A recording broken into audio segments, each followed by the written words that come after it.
Ora, vivam, sejam bem-vindos à primeira das 7 conversas improváveis que o público vai organizar ao longo desta última semana da campanha eleitoral. São improváveis porque, enfim, saem um pouco daquilo que é o registro normal da campanha. Nós convidámos 7 dos nossos colunistas para poderem discutir com algum tempo, com alguma profundidade, procurando substância, ideias, leituras do passado e visões do futuro, e, portanto, a improbabilidade tem mais a ver com o facto de não haver, muitas vezes, na campanha frenética que nós normalmente temos para olhar para estas outras questões com muita e com outra densidade. Portanto, eu queria, em primeiro lugar, agradecer ao João Ferreira e queria agradecer também ao José Pacheco Pereira, nosso colunista de há muitos anos, que servirá aqui, enfim, funcionará aqui como papel de anfitrião. É ele que vai dirigir esta conversa. Eu queria agradecer muito a ambos por estarem aqui. Espero que seja uma conversa interessante, vai ser de certeza absoluta e frutuosa, e espero também que os nossos leitores que nos vão assistir através de vídeo, nos vão ler depois na nossa edição online ou de papel, sejam também, sintam a utilidade desta nossa iniciativa. Muito obrigado e boa conversa. Bom, é suposto eu começar. Eu queria cumprimentar a todos e, em particular, o João Ferreira, e para fazermos esta conversa, esta discussão, se quiser. Eu tenho já pronunciado algumas vezes sobre a sua campanha. Eu acho que a sua campanha tem um mérito essencial, que é uma campanha sóbria e que não se afasta muito das propostas do seu manifesto. O seu manifesto para as eleições presidenciais vai ser uma base importante desta conversa. Mas antes disso, eu queria lhe fazer uma pergunta muito direta, que depois me vai ajudar a desenvolver a discussão. E essa pergunta é muito simples. Nós temos que considerar que nestas eleições há 3 candidaturas que correspondem um pouco à ideia daquilo que é a esquerda. A sua, a de Marisa Matias e a de Ana Gomes. Eu gostava que me dissesse qual é o ponto essencial da sua candidatura que não é ou não está contido no programa das 2 outras candidatas. Viva, boa tarde. Antes de mais, quero saudar o José Pacheco Pereira e aqueles que nos seguem. Eu diria que a definição de um candidato a Presidente da República tem de ir necessariamente além de uma arrumação do tipo da que tende a ser feita quando arrumamos os candidatos em esquerda e direita. Eu acho que há outras coisas que são importantes e que definem uma candidatura. No que toca à minha candidatura, eu creio, tenho tido a ocasião de o dizer por mais do que uma vez, acho que tem particularidades que a tornam única e distintiva face a outras candidaturas, e nomeadamente àquelas que referiu. Ela adota como referencial um documento, que é a Constituição da República Portuguesa, o projeto de desenvolvimento que nela está vertido, e poder-me-á dizer, bom, outros candidatos não enjeitariam em afirmar, partilhar o amplo leque de direitos, liberdades e garantias, de direitos políticos, económicos, sociais, culturais, ambientais, contidos na Constituição. Mas eu acho que a Constituição, ao ter este acervo, que eu acho que é intrínseco da democracia, quer dizer, não existe democracia sem este acervo de direitos nestas 4 dimensões: política, económica, social, cultural, que eu acrescentaria também uma dimensão ambiental, que a Constituição acolhe. Eu acho que há uma segunda parte, digamos assim, da Constituição, que é tão ou mais importante do que esta, ou igualmente importante, não mais, mas igualmente importante, que é, digamos que a sua vertente programática, ou seja, aquilo que permite dar conteúdo efetivo, na visão que foi de quem a fez, aquilo que permite dar conteúdo efetivo a estes direitos. Eu tenho dito algumas vezes, nós não há desenvolvimento, não há democracia sem direitos, mas também não há direitos sem desenvolvimento. Se nós não assegurarmos a base material sólida de desenvolvimento do país, que nos permita dar conteúdo aos direitos, eles bem que podem estar nas páginas da Constituição. Será extremamente difícil que sejam uma realidade na vida de todos. Ora, nesse projeto de desenvolvimento, que eu quero que dê sustentação a todos e a cada um dos direitos políticos, económicos, sociais, culturais e ambientais, entram aspectos que eu assumo, cuja importância eu assumo e que são distintivos face a outras candidaturas. Por exemplo, os desígnios da soberania e da independência nacional. A importância que assumem esses desígnios quando pensamos numa política económica, no planeamento económico, numa política agrícola, numa política industrial, numa política comercial. E a Constituição fala de tudo isto.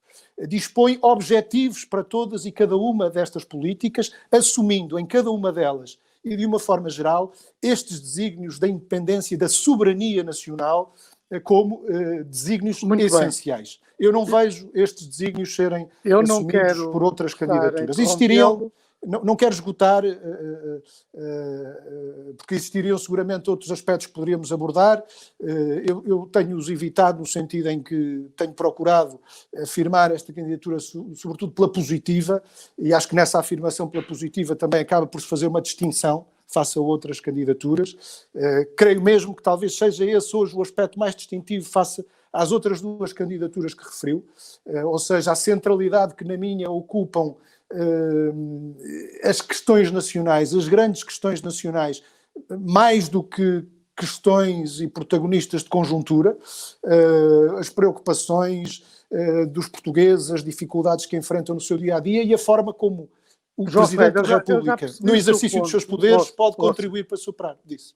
Eu percebi o seu ponto, mas em bom rigor, se nós exprimirmos isso tudo, a única coisa que objetivamente o distingue das outras duas candidaturas que eu referi, Marisa Matias e Ana Gomes, é a questão da soberania, a questão de uma política que corresponda, no fundo, uma política que não corresponda às diretrizes da União Europeia. É a única coisa...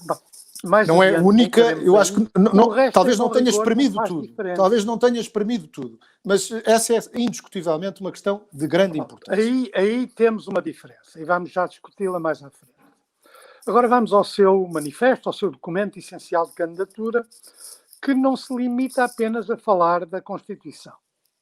O aspecto mais interessante desse documento, e com que provavelmente não irá concordar com a análise que eu faço, é que ele é um documento profundamente idealista, o que tem algum interesse. Começa por uma citação de Saramago e uma citação de Castrinho, de Mário Castrinho, sobre a esperança que nos fala ao ouvido. Mas depois sabe qual é a palavra mais comum do seu manifesto? É força. Ora, é muito difícil que um manifesto que se coloca à esquerda coloque a palavra força como uma palavra central que de alguma maneira parece distinta. Na análise da Constituição, a palavra força é repetida inúmeras vezes.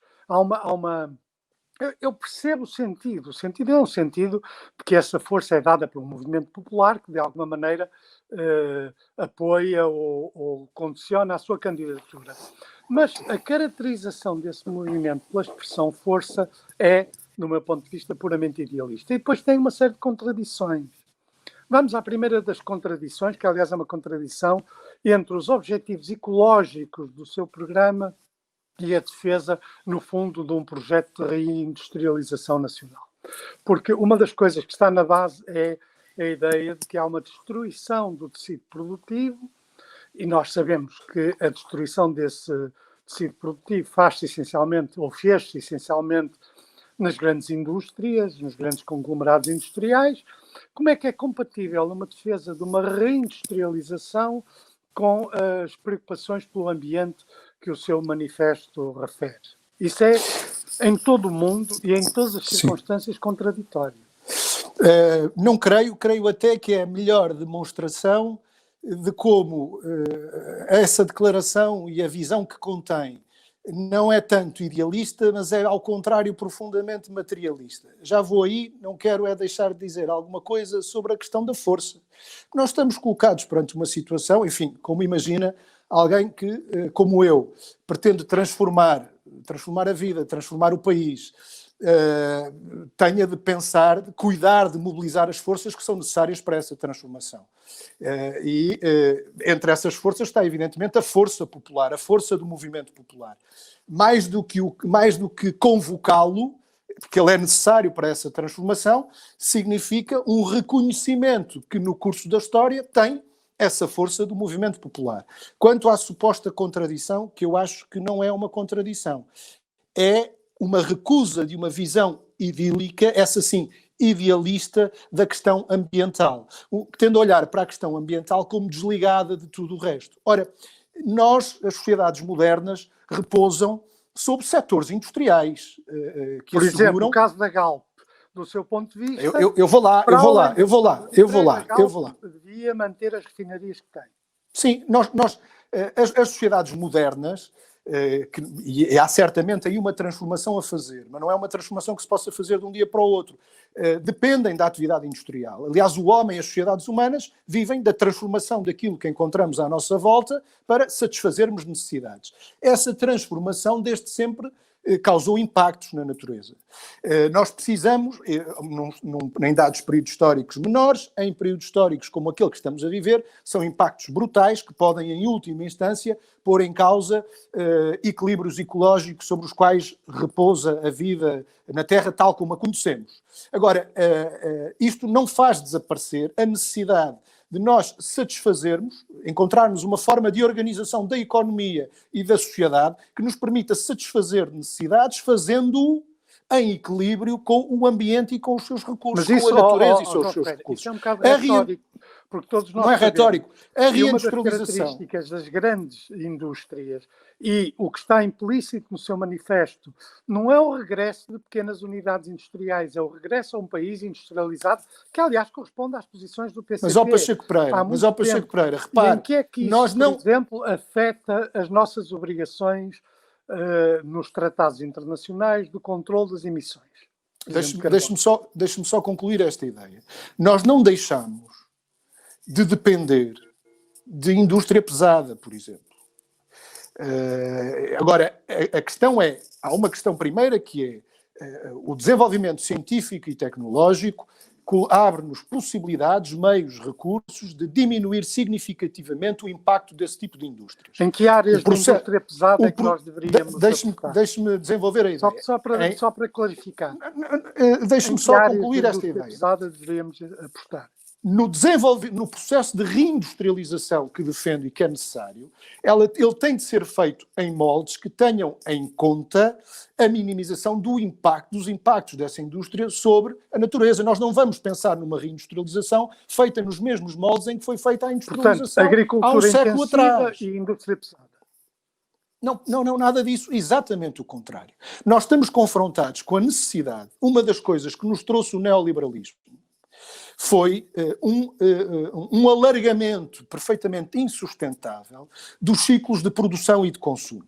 Nós hoje temos fluxos de energia e de matéria associados à satisfação de necessidades básicas que são perfeitamente insustentáveis. Bens e produtos essenciais que eu e que o José Pacheco Pereira e que todos aqueles que nos estão a ouvir consumimos diariamente são produzidos... Deixe-me concluir, se faz favor. Okay. São produzidos... Cada vez, eu acho que esta conversa, por termos tempo, permite isto, que a gente possa expender um raciocínio do princípio ao fim. Bens e serviços essenciais que nós todos necessitamos são produzidos cada vez mais distantes de nós. Os impactos, percebemos hoje, os impactos ambientais são globais, nomeadamente no que toca à emissão de gases para efeito de estufa, porque a atmosfera não conhece fronteiras. Mas a visão liberal, a visão neoliberal que tem prevalecido, ao mesmo tempo que desindustrializou alguns países, concentrou a indústria noutros. Nós não deixámos de precisar daquilo que a indústria produz. Nós passámos a consumir aquilo que é produzido mais distante de nós e a somar aos impactos da produção os impactos de uma distribuição, de um transporte que é ele próprio gerador de poluição, de emissão de gases de efeito de estufa para a atmosfera. Uma das coisas que é necessário fazer, deixe-me concluir a ideia que eu já percebi. Um minuto.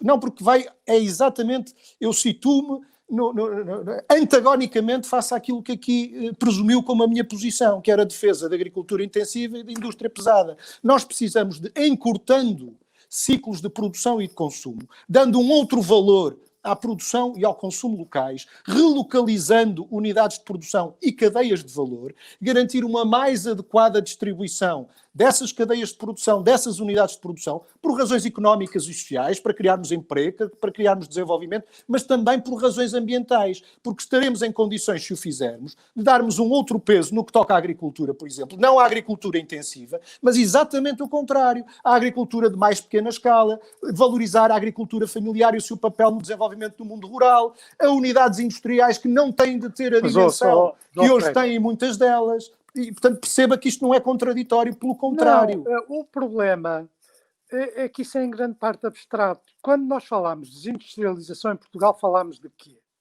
Falamos da desaparição das grandes unidades produtivas, na Quimigal, na Lisnave, a indústria metalomecânica. Por exemplo, nós queremos investir na ferrovia. Nós queremos investir na ferrovia.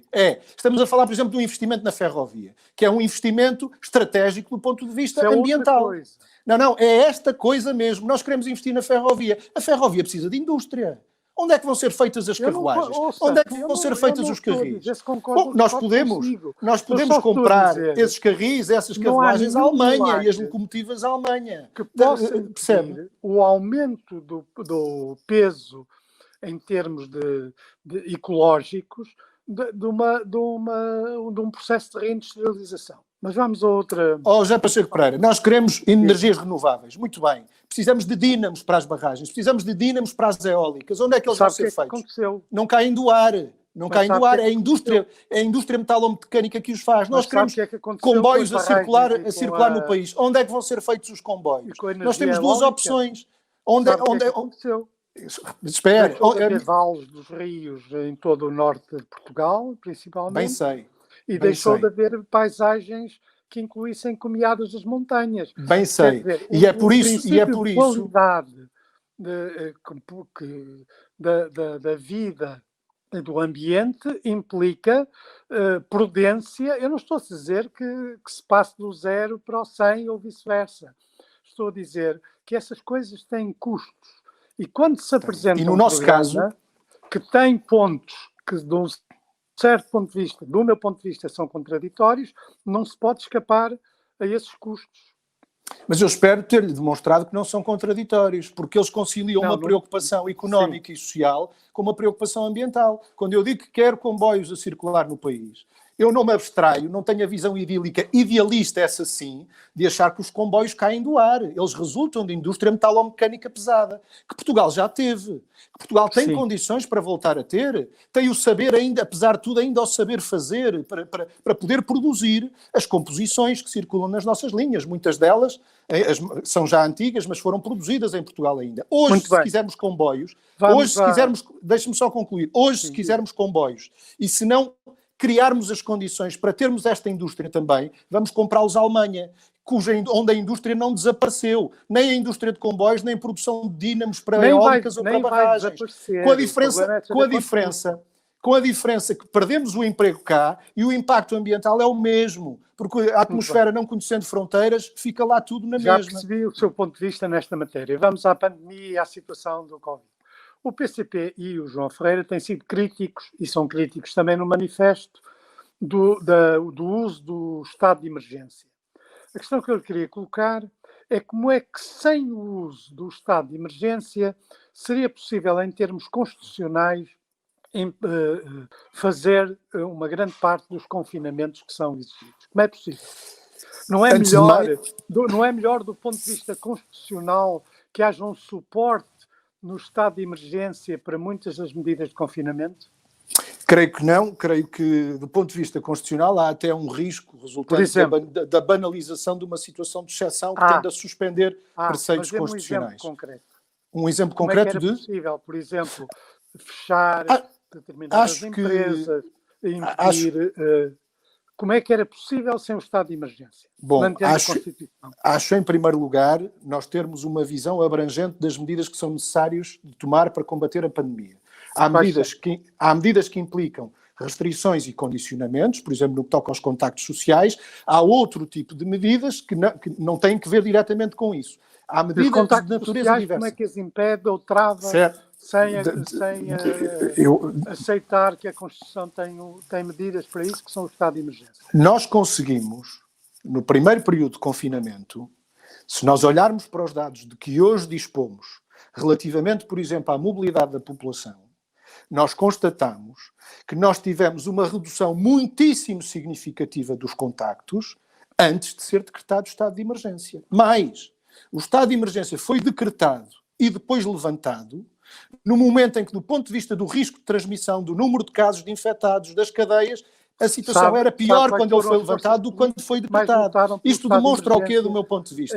Que o estado de emergência não foi necessário para que a população aderisse voluntariamente a medidas de restrição e de condicionamento de contactos sociais que ela responsavelmente adotou. Dir-me-á, a situação hoje não é a mesma de março. Há exigências que se colocam, há situações de fadiga, é verdade. Eu creio, todavia, que além de um esforço persistente, pedagógico, de convencimento, de apelo à população à adesão a medidas, há também medidas mais severas, se quiser, de condicionamento de alguns contactos sociais, que eu creio que têm em legislação existente, nomeadamente no que toca à legislação sobre proteção civil e lei de bases de saúde, que dão o enquadramento necessário, adequado e suficiente para isso. João Ferreira, portanto, sem corrermos os riscos de banalizar o estado de emergência, com tudo o que isso implica de suspensão de direitos, liberdades e garantias agora e de exemplo para o futuro.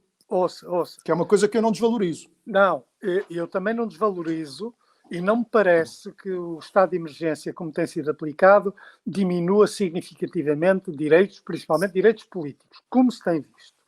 O problema é este, é que como é que combate uma pandemia que está sem controle apenas por medidas pedagógicas de discurso, no fundo, de discurso político e social, sem medidas de restrição, que eu penso ser mais saudável aplicá-las com o enquadramento legal do estado de emergência. Já lhe respondi. Com a lei de bases da proteção civil, que as permite, algumas delas, com a lei de bases da saúde e com outras medidas, não desvalorizo esta parte, com outras medidas que são as de reforço da proteção da saúde das pessoas nos locais de trabalho, nos locais de convivência social, nos transportes públicos, nos equipamentos públicos, nos lares. Ou seja, há medidas que podem ser implementadas e que passam não apenas por equipamentos de proteção individual. Em alguns casos têm de passar por reorganização de processos, de metodologias, por exemplo, na indústria, nas fábricas. Eu dou-lhe razão em vários pontos que tem referido, um dos quais é que esta situação da pandemia agrava as desigualdades sociais, estou de acordo. E que, portanto, em muitos casos, mantém-se a funcionar empresas que não garantem as condições sanitárias aos seus próprios operários, aos seus empregados.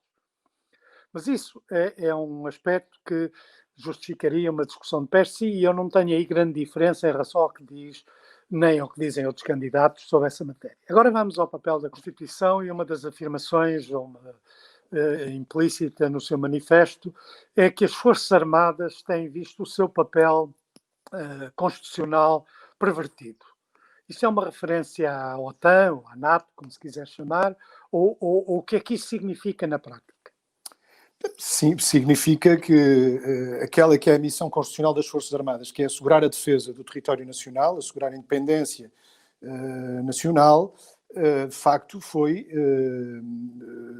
desviada para o alinhamento em missões, nomeadamente de cariz internacional,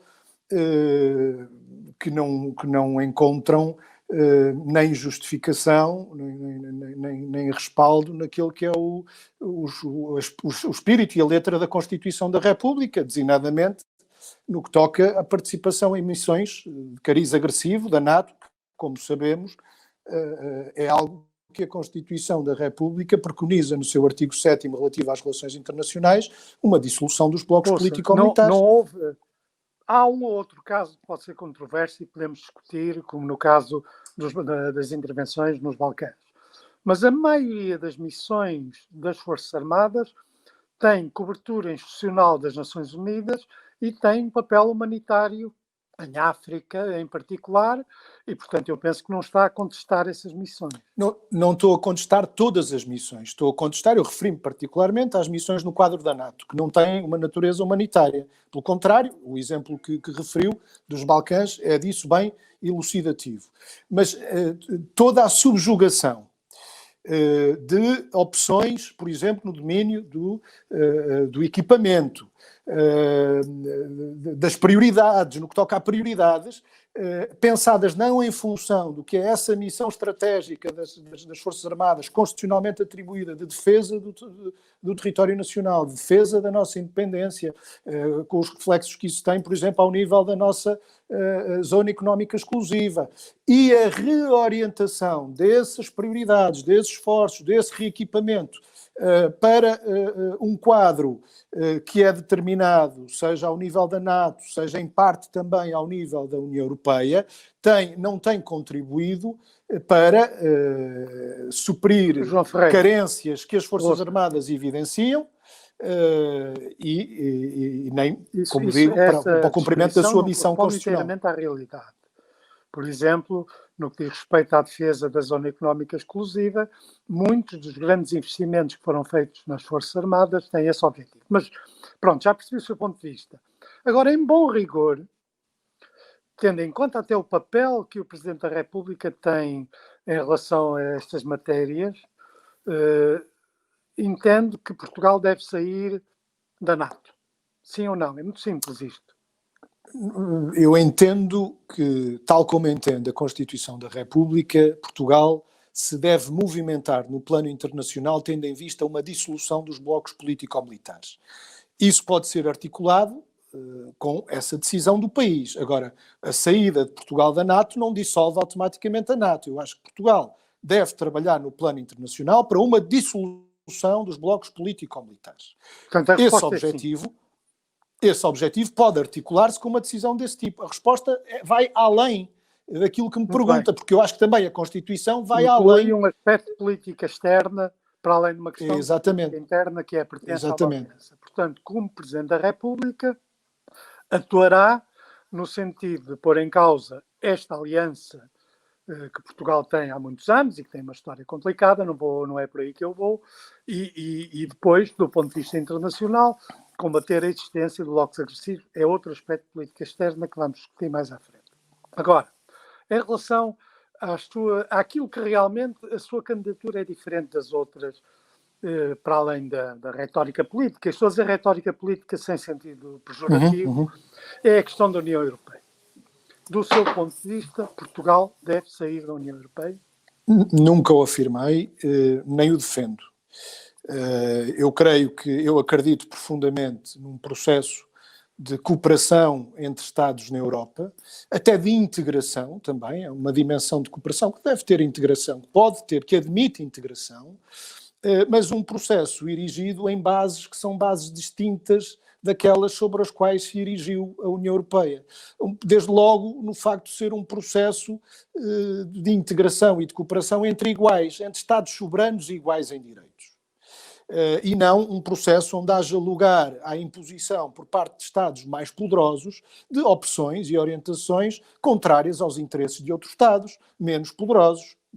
Creio que tem sido muito visível, aliás, temos marcas muito visíveis e profundas no curso da vida nacional nestas últimas décadas, que resultam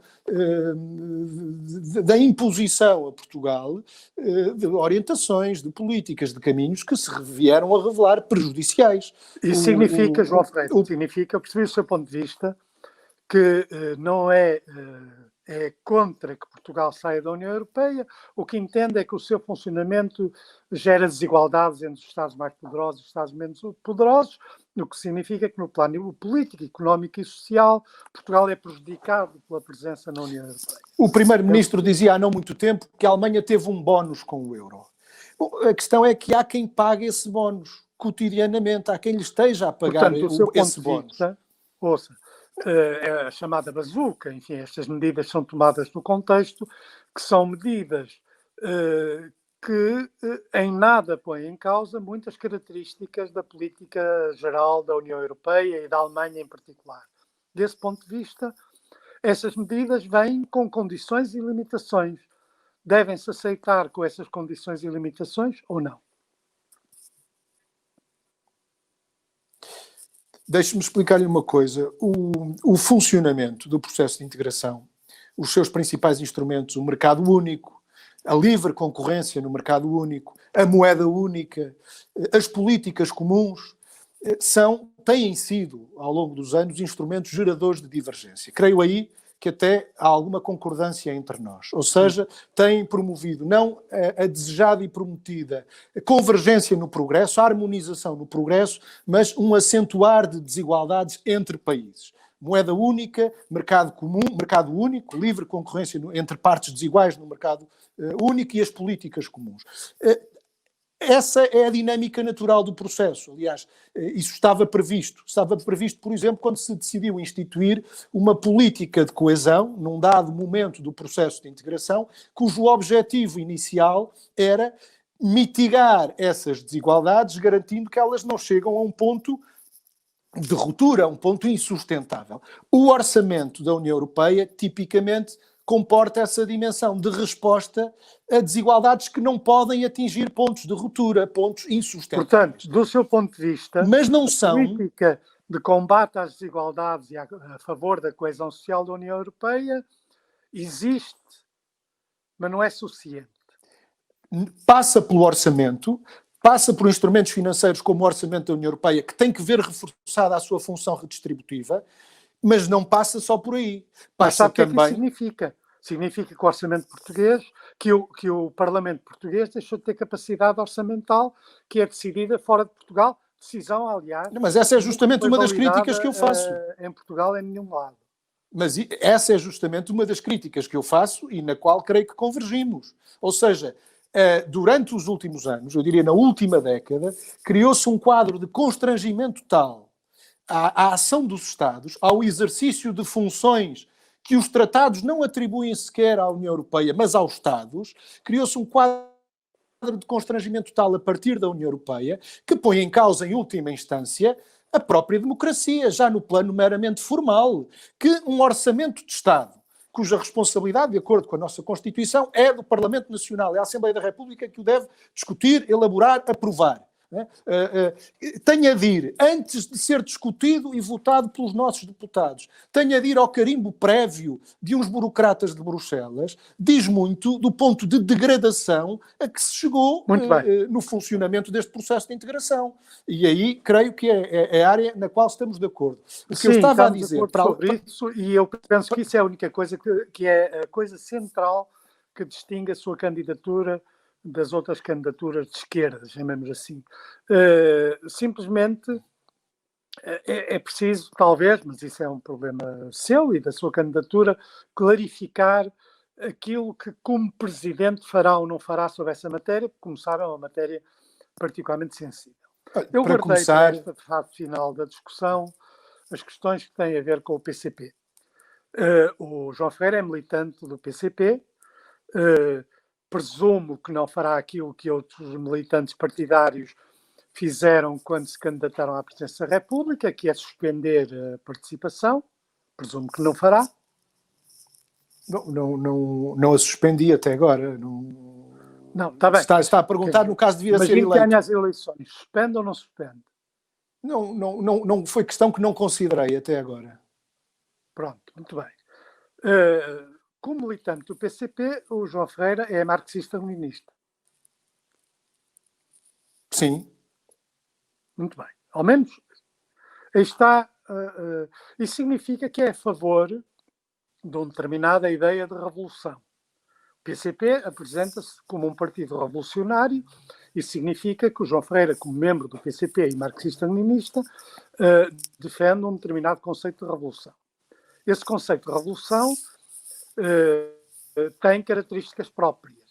Como é que ele está presente na sua ação presidencial e na sua candidatura presidencial? Porque, olhando para o seu manifesto, vendo as preocupações que o seu manifesto refere, e com exceção, e é evidente que eu não acho que distinga a sua candidatura a preocupação com a desigualdade na distribuição, as preocupações com os salários, com os direitos dos trabalhadores. Isso está muito para além daquilo que é o programa do PCP. A ideia de revolução não está. O que é que, do seu ponto de vista, significa em 2021 para um candidato presidencial ser revolucionário marxista-leninista? Significa, antes de mais, inserir o momento que vivemos numa história e olhar para a realidade a partir daquilo que ela é, aquilo que falávamos ao início, a recusa das visões idealistas desligadas da realidade. A ideia que têm alguns protagonistas políticos de que a história começa no momento em que eles entram em cena. Ter essa noção da história, essa visão materialista da história é muito importante para quem, como eu, se pretende inscrever a sua ação no curso da história para a transformar. Para a transformar, designadamente no que toca à sociedade que vivemos, numa sociedade diferente. Que a história tem um sentido, tem uma direção. Não. E que essa direção se faz no sentido de uma sociedade sem classes, eu acho, igualdade, se me deixar responder, eu digo o que é que eu acho. Assente de uma forma específica de governo. Não, sim ou não? Eu tenho todo o gosto em responder a todas as perguntas que me queira fazer. Tem é que me deixar responder a mim e não ser o Pacheco Pereira a responder. Muito bem.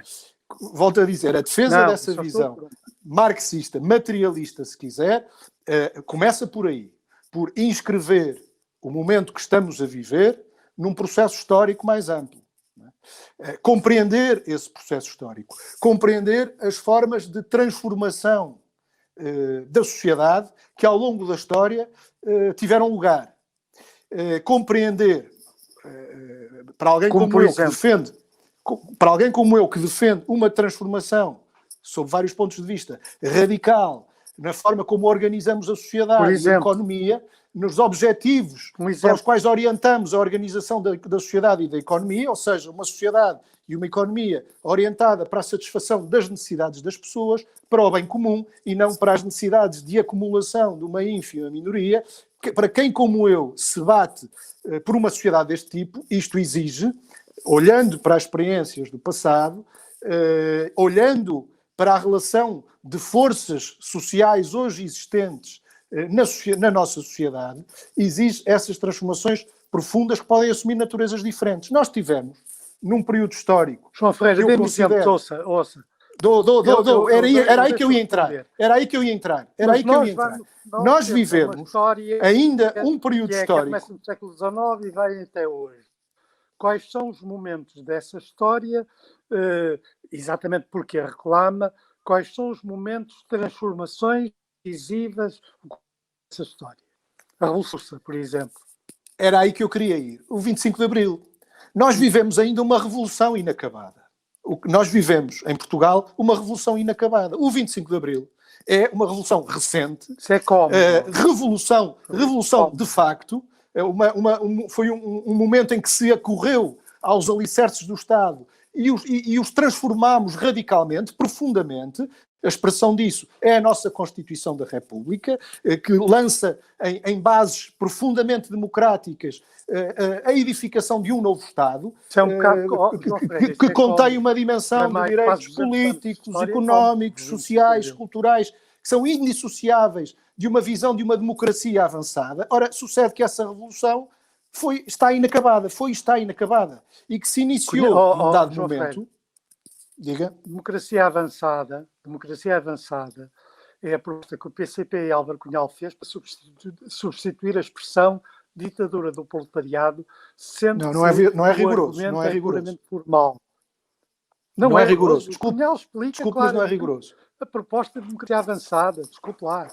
Não é rigoroso, peço desculpa. Para substituir a expressão ditadura do proletariado. Não, está enganado. Com a clara afirmação, e sugerida várias vezes, que as razões, enfim, pode não gostar dessa palavra, não é em grande parte cosméticas, mas quando eu lhe peço exemplos históricos, porque reivindicou uma história, e eu compreendo essa reivindicação, tem sentido, essa história é identitária, o 25 não é, sem dúvida, o melhor exemplo. Bom, mas permite-me... É um exemplo que tem que acrescentar a outros. Para mim é o melhor... Para mim, reivindicar a história significa falar dela. Se me permite escolher a mim os exemplos, para mim é o melhor exemplo. Okay. E deixe-me dizer-lhe outra Esse coisa, é acho que está a fazer várias confusões. De facto, sendo rigoroso, a democracia avançada não foi usada para substituir a expressão que referiu, ditadura do proletariado. Houve uma outra expressão que foi utilizada, que foi a da hegemonia, mas está a confundir objetivos, fases, etapas com meios, com formas. Isso é uma confusão muito grande. Repare, a democracia avançada, tal como eu a entendo, a forma qual eu é? entendo, A forma para a revolução qual é uma democracia que está plasmada na Constituição da República. Os traços gerais da democracia avançada que eu defendo é a Constituição da República, que ela própria, portanto, ao estabelecer essas bases de uma democracia, deixe-me só concluir, ela própria, ao defender as bases, deixe-me só concluir esta ideia. Deixe-me só concluir esta ideia. As bases da democracia avançada, simultaneamente uma democracia, simultaneamente no plano político, no plano económico, no plano social, no plano cultural, eu revejo-me por inteiro no que de essencial a nossa Constituição define dessa democracia. Constituição que ela própria, como sabe, ao definir essa democracia avançada em todos estes planos, uma democracia feita de um acervo muito significativo de direitos, liberdades e garantias, fixou um caminho para uma transformação mais profunda, que haveria de vir adiante. Não é? Ou seja, alcançada essa democracia avançada, ainda não construída, e é por isso que esse é o objetivo histórico pelo qual me bato neste momento, não é o objetivo último, mas é o objetivo imediato pelo qual me bato, mas também no espírito da própria Constituição. O objetivo último é o socialismo e depois o comunismo.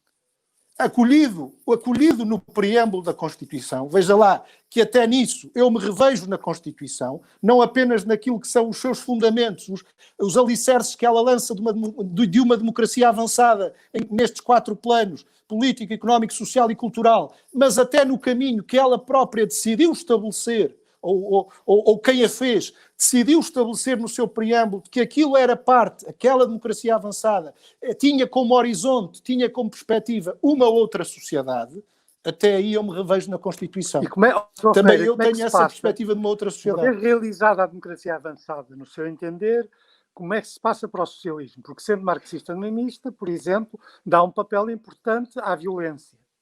Não, José Pacheco Pereira, sabe que aí... Não, sabe que aí, aprendendo com a história, não há receitas pré-determinadas. Muito menos antes de vivermos os momentos em que isso se propicie.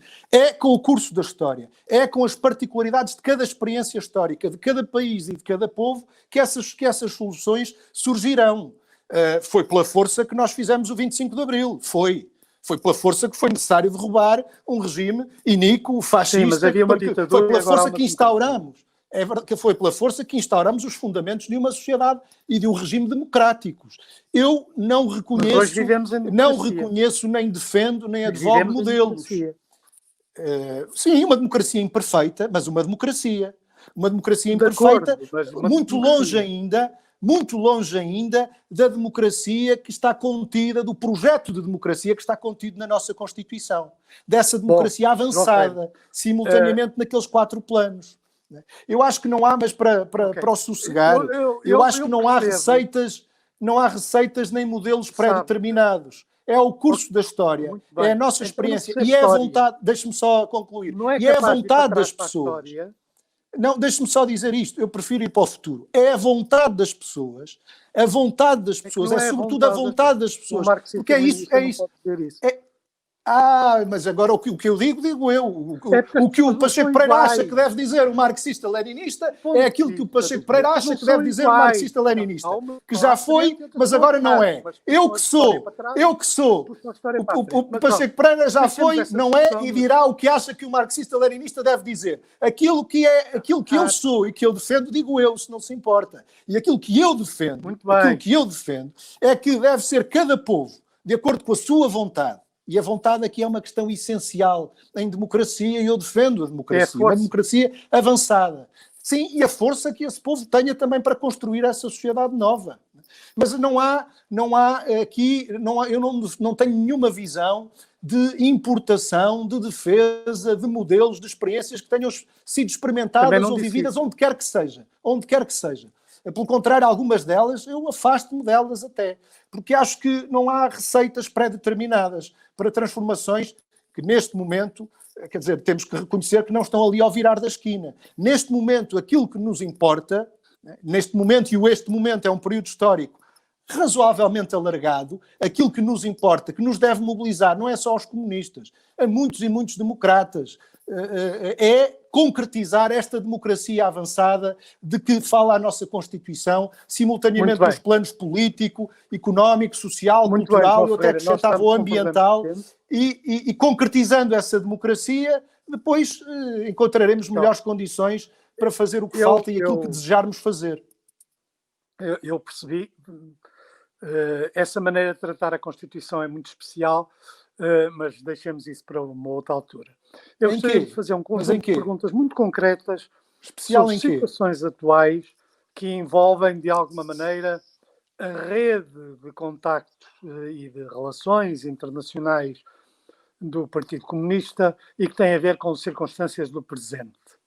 Uma delas é, qual é o seu ponto de vista sobre as medidas repressivas que a China está a tomar em relação a Hong Kong? Olha, eu não estou aqui, estando aqui como candidato a Presidente da República, não estou aqui para fazer uma entrevista ao PCP ou a um dirigente do PCP. Não é essa a ideia.